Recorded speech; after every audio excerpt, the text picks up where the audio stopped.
Hi, friends. I am emotional today. I'm about to go pick up my missionary, but I wanted to share my thoughts on reading the scriptures today with you.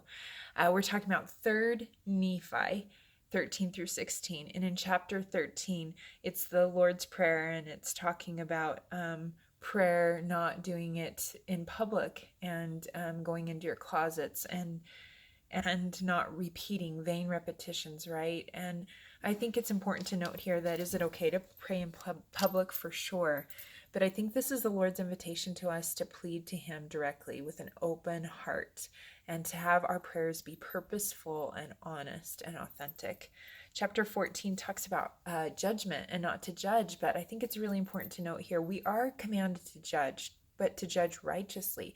So, what does that mean? We have to make discerning decisions all of the time. And so, as we judge righteously, it means the Spirit is with us to judge. And so, I think that's an important principle because sometimes we hear people say, don't judge, don't be judgy. But we do have to judge. We have to make judgment calls all the time. Chapter 15 talks about the law of Moses being returned. And it's interesting to note here that the tribes of Israel were all given lands. But Joseph's tribe, this land in America is his land. And so, as Jesus is talking to the disciples that are called in the Americas, that's why he's saying, this is your land. And if you think about Lehi, he was a direct descendant of the tribe of Joseph. Isn't that interesting? And then, chapter 16, the testimony of the Book of Mormon that I have is that it testifies of Christ.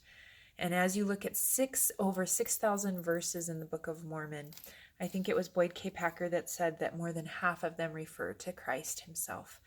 And so I think as we continue to finish the Book of Mormon this year, and if you're journeying with me on that, that you continue to look for Christ. And I love these last few chapters. They are from him, literally from him.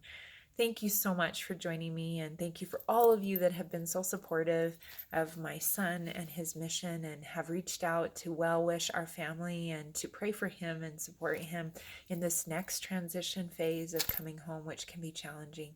And sending my love to you today.